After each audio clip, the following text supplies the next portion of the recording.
Hey guys, what's up? Let me make this a little bigger. Okay, so something that I see people ask a lot about is lookalike audiences.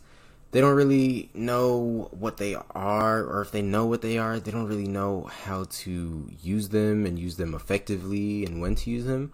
So I just wanted to make a quick video on what lookalike audiences are, how to use them, and when would you use them, and why, really. So just asking all the questions and answering them. So what are lookalike audiences, right? Simply put, if Facebook sees that your customer holds these certain characteristics, interest, demographics, after you get some conversions, after you get some data on people that purchase your product, you get to see, or Facebook gets to see, they basically build out a profile, a set of profiles of what your ideal customers look like, right? So they see the type of people that like to interact with your store and that like to purchase from your store and things of that nature, right? And when they use that profile or that set of profiles, they find other people just like them all over. Okay, so if you're targeting the United States, right, and you want to find a lookalike audience in the United States, then you would find a million other people that are just like your set of profiles, and that would be your lookalike audiences. So it's in the name, lookalike audiences. So they look like they could be just like your potential customer. So that's what they are. When would you, or actually, should I start with how, when, or why?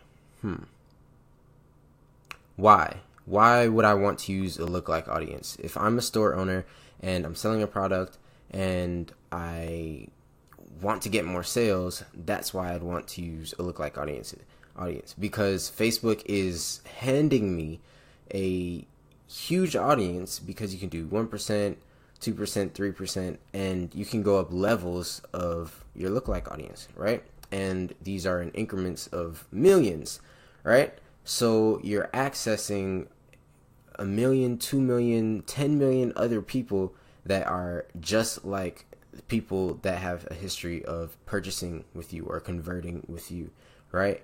And so that's why you'd want to use that, is because you're expanding your reach. You're expanding your reach to relevant potential customers. And that allows you to save a little bit on how much it costs to advertise them, because Facebook already knows what it's looking for. And it allows you to expand your reach, and it allows you to get a lot more conversions if done properly. So that's why you'd want to use it, is because you want to make more sales. And that's a way to get more sales. From your ads, at least. So that was what? Why? I have notes written down so I don't lose track. That was why, right? When do you want to use a lookalike audience? When can you use a lookalike audience for it to be effective? So generally, you want Facebook to collect at least 1,000 data points on your ideal customer, right?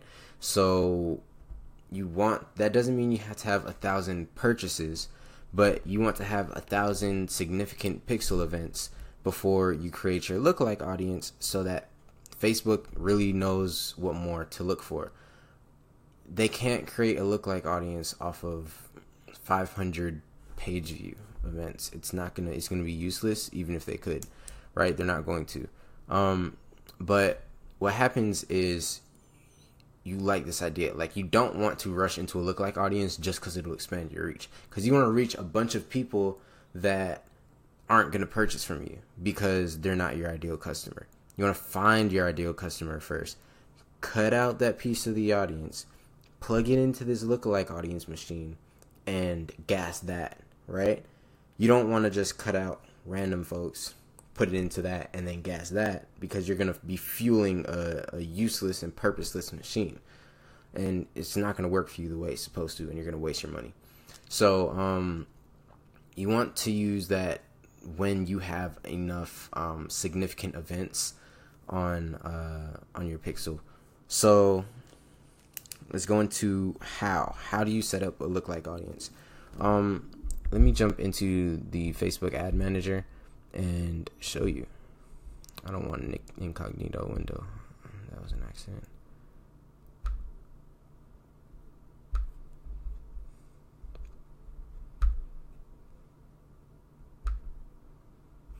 Here we are.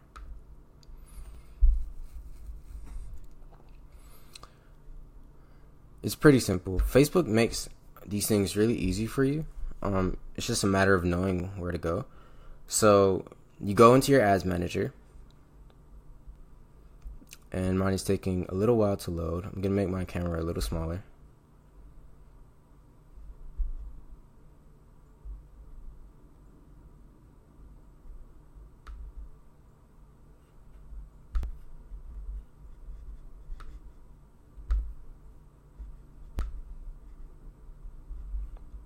Computer's super slow today, huh? Okay, then you want to go up into this menu tab where it says Ads Manager. Go over to Audiences, click on that. It's under your Assets column.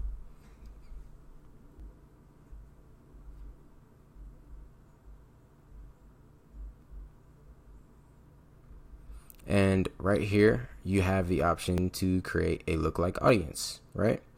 So click that button. You're going to select an existing audience or data source. So if I have a conversion event or initiate checkout event on my pixel for my store, then I'm going to click that and get that data source here. So you can choose from the pixel, or if you have a saved audience or custom audience, you can select that in here as well. Select audience location. So I don't want to just target everybody in the whole world if I haven't even, if my primary customer base is in the United States, if that's who I'm selling to, right? Or Canada, right? So you type in where you want this lookalike audience to be, because you don't want it to be super duper duper broad, because then it's going to be, again, pointless. Like, you don't want to target everybody if they're not where you even ship to, because if you only ship to places in North America, then only have an audience in North America, right? And then here's where you can choose the percentages of your lookalike audience. So the higher percent you go is the higher amount of people you reach. But the advantage of the lower percentages is that they are more closely, how do I say this? They are more closely related to the initial customer, right? So this is the initial set of data that Facebook is making the lookalike audience from, and 1% is like a ring around it. Is like, okay, we're going outside this a little bit, reaching 2.2 million more people. It's like one layer around, and then as you go up to 2%, it's a layer further around, and the more you go up to 10% is further and further from that initial set of data. So you always want to start with 1% and test upwards from there. But you definitely don't want to just start with 10%, because you're starting with the people that are furthest away from your data set. But yeah, and then you can just create audience, and then you're done. You can plug that in to your ad sets when you're making your ads. And that is everything on a lookalike audience that you need to know. That's it.